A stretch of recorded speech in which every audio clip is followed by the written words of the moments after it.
ketika perselisihan maknanya memang keikutsertaan kita itu harus terlibat dari semua kegiatan-kegiatan di tingkat masyarakat. Jualan benang itu dipisahin jadi benang yang teratur. Pakai apa, kayak ada kayak pakai ban, pakai roda, pelekan itu bisa juga dipakai. Orang dulu dipakai kayu. Asal usul rumah adat kita di Lombok, secara khusus di sini di Rembitan, di Sade, adalah karena kebutuhan kita terhadap tempat tinggal, kebutuhan kita untuk menetap, kebutuhan kita untuk hidup tenang. Zaman dulu para leluhur membangunlah dengan bahan-bahan yang mudah didapat dan bagus untuk ditempati.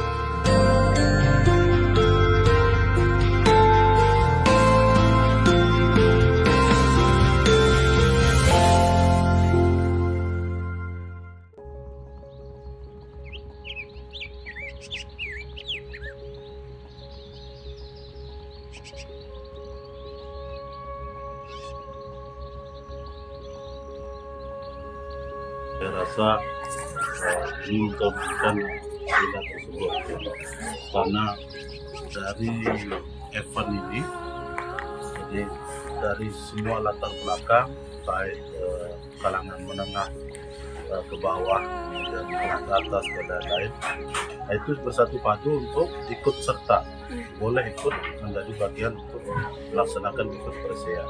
Saya rasa mencerminkan kesatuan. Ya, maknanya bahwa dalam sebuah kehidupan itu semua harus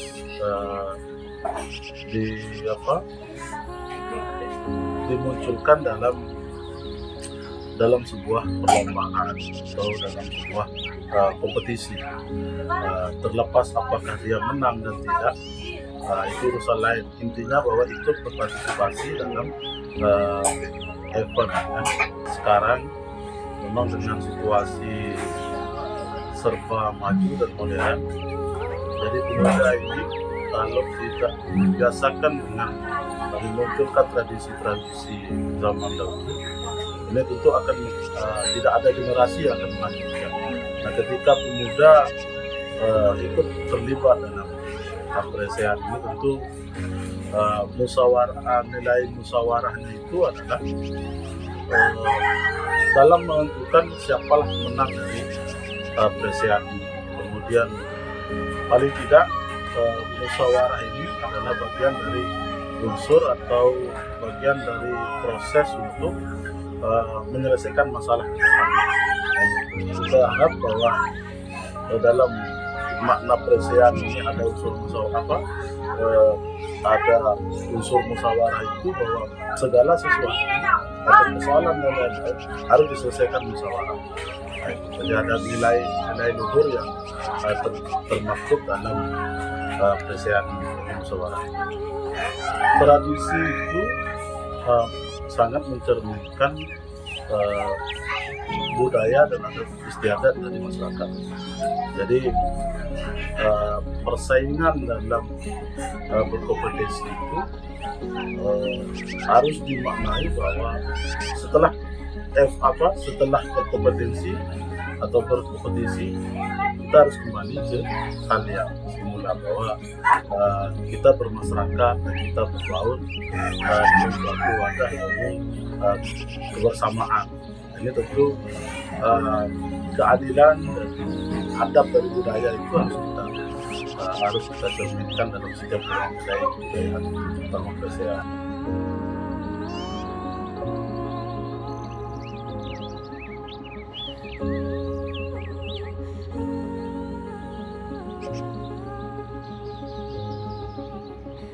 Bu, kalau boleh tahu, ini tuh tenun apa? Tenun sabuk, ikat sini, pinggang. Proses pengerjaannya berapa lama kira-kira? Kira-kira seminggu. Itu pagi, siang, sore, malam atau Sore. sampai sore dari pagi? Ya. jangan malam. Proses pembuatannya gimana? Tumpuk, Nah, Iya, tumpuk. iya. tumpuk, terus tanek. Supaya ndak kerukut benangnya. Ya, Nah, terus tumpuk, tanek. geliut. Ngelihat ada kayak roda. Ya, Jadi kayak- dari gumpalan benang itu dipisahin jadi benang yang teratur. Pakai apa, kayak ada kayak pakai ban, pakai roda, pelokan itu bisa juga dipakai. Orang dulu dipakai kayu. Habis dari situ dibuat mereka jarin ke. Nah, setelah diompok dia jadinya begini. Ini cara. Nah, jadi begini, benang-benangnya udah bagus. Setelah dari sini tanek, nggih. Tanek, Tanek. tanek. Jadinya gimana kalau Nah, Itu dereng. dereng begini jadinya. Oh iya. Nah, nanti kalau udah ini udah final, nggih. Udah bisa langsung dipakai proses tenun. Caranya dimasukin gini.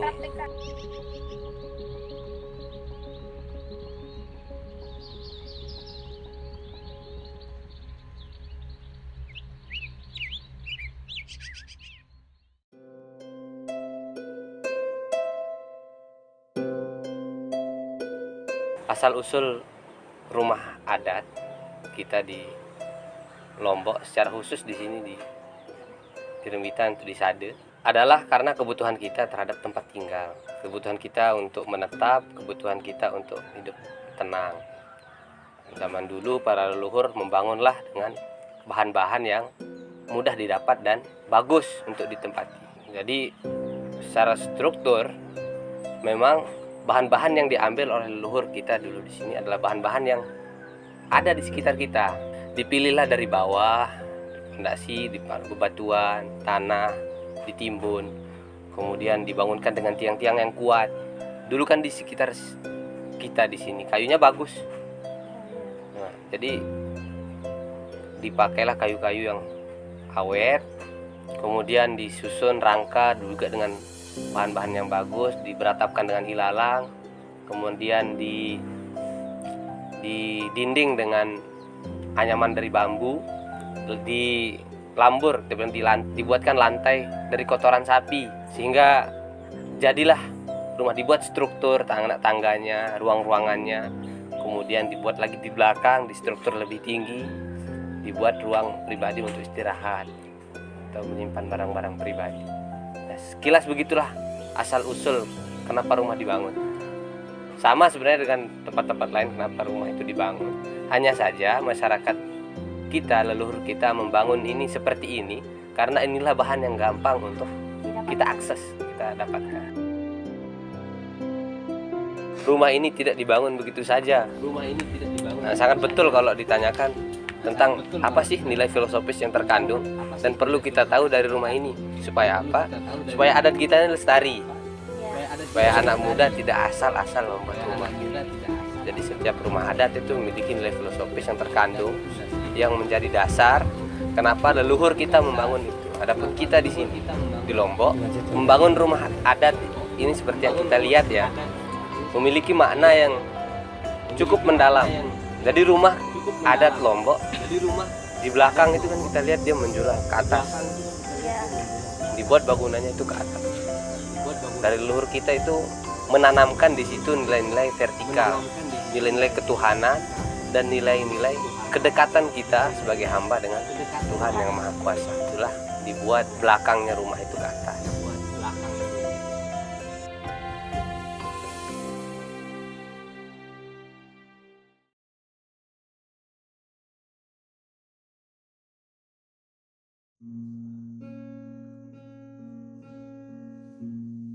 Pelecing kangkung adalah salah satu makanan khas Lombok yang kangkungnya dimakan dalam keadaan segar.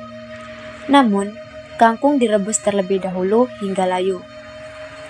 Setelah itu, biasanya langsung direndam di air dingin agar warnanya tetap hijau cerah.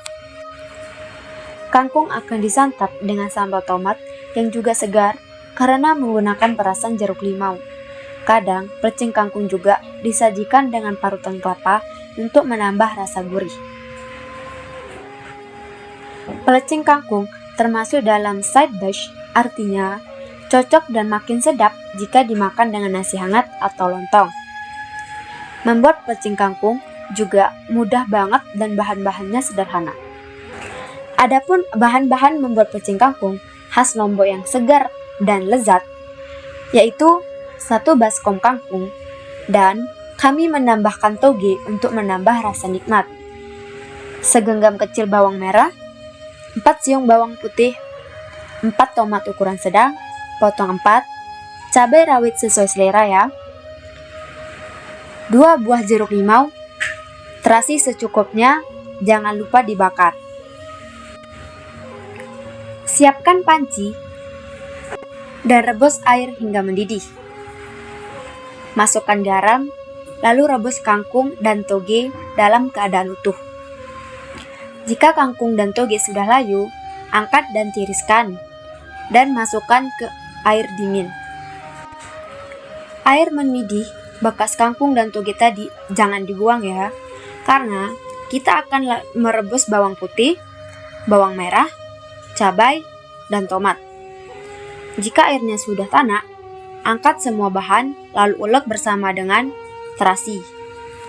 Sambal yang telah halus diberi perasan jeruk limau, garam sesuai selera. Sajikan kangkung bersama sambal. Bagaimana? Mudah bukan membuat pecing kangkung? Yuk, praktikkan resepnya di rumah dan sajikan untuk keluarga tercinta.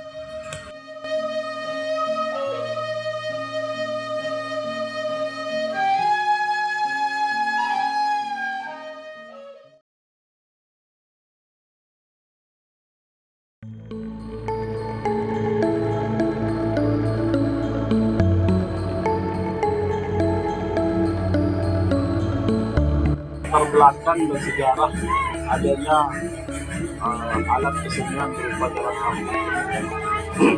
Dulu di zaman kerajaan suku Sasak itu jaran kampung ini digunakan ketika menyambut pasukan perang pulang. Nah, ini sejarah, salah satu sejarah. Nah, ketika mereka pulang perang disambut oleh jaran kampung oleh pihak kerajaan. Selain itu, ketika acara-acara besar budaya atau tradisi mereka menggunakan jaran kampung, tapi mungkin dimodifikasi. Kalau lain mungkin beda rupanya, kemudian alat-alat keseniannya beda mungkin, tapi intinya bahwa ini mencerminkan tradisi kita yang ditinggalkan oleh leluhur kita.